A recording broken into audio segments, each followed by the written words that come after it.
à tous. Alors, comme promis, je me rends au musée Louis Braille. Je vais rejoindre Thomas, le fils de Madame Abran, la pharmacienne, qui va nous expliquer un petit peu la vie du village avec tous ses monuments.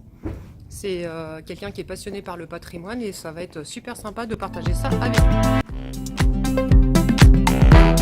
Bonjour Thomas. Bonjour.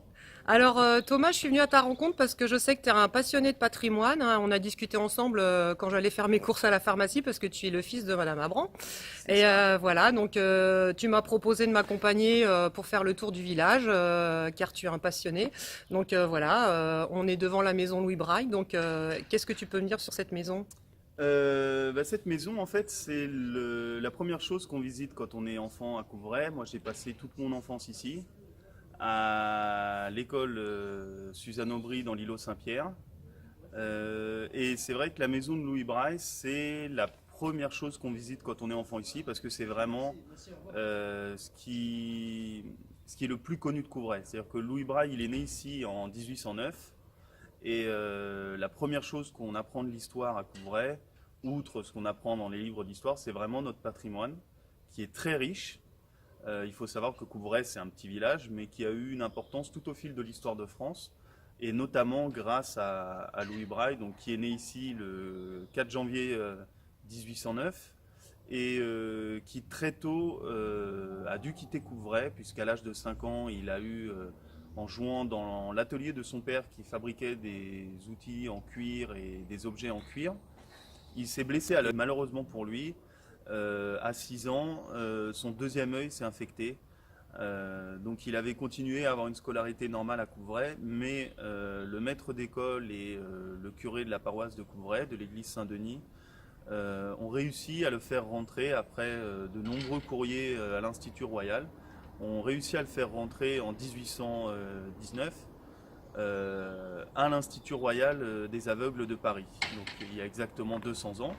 Et c'est à cette occasion, à l'Institut Royal de Paris, qu'il a découvert la méthode OUI et de Serre, Barbier de Serre, pour les aveugles, qui consistait en des points qui ressemblent un petit peu au braille actuel, et des sons. Et Louis Braille n'était pas du tout satisfait de cette méthode, et c'est vrai que Louis Braille, avant d'être un inventeur, c'est quelqu'un de très érudit, qui a fait beaucoup de musique, qui était un très très bon élève. C'est-à-dire qu'il aurait pu aller dans les plus grandes écoles de France, malgré son handicap.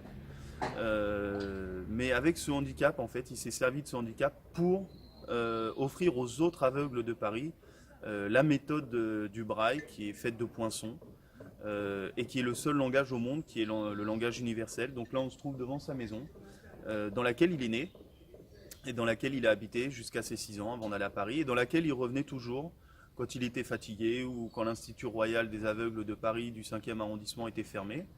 Et c'est ici que ses parents ont vécu toute leur vie et sa famille, et c'est ici qu'on retrouve des objets du quotidien de Louis Braille, des lettres, l'atelier de ses parents. Et donc c'est vraiment la première visite et c'est vraiment le cœur patrimonial et culturel de la ville de Couvray. Et c'est pour ça que c'est un endroit très important. Donc, ici, il y a des gens qui viennent du monde entier. On peut croiser des fois dans la ville des gens qui viennent du Japon, des gens qui viennent de Buenos Aires.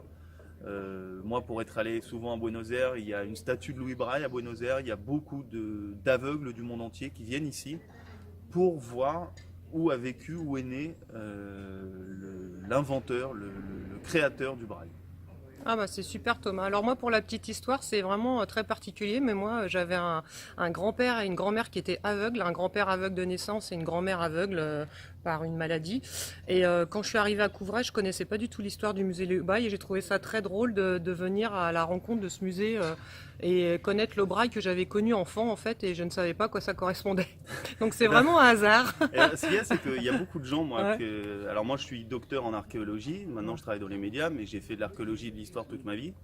Et c'est vrai que même moi, quand j'en parlais à Paris, pourtant j'étais à la Sorbonne, qui est juste à côté de l'Institut des Aveugles de Paris, quand j'en parlais à mes amis, ils me disaient « Ah bon, Braille, ça vient de chez toi, etc. » Et c'est vrai qu'il y a beaucoup de monde qui ne sait Ouais. pas, même c'est-à-dire, ils connaissent l'écriture Braille, mais ils ne connaissent pas le L'histoire personnage. c'est Voilà. vrai ouais. Et c'est vrai que moi, c'est une petite anecdote, mais depuis que je suis tout petit, je connais, parce qu'en fait, étant fils de pharmacien, il y a de Braille sur les boîtes de médicaments. Ouais.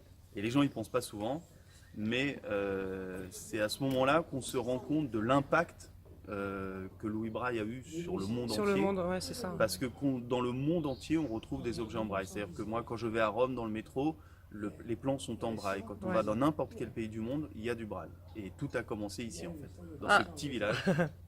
Ouais, c'est super. Bon, on va continuer notre petite route. On va où maintenant? On va aller au lavoir.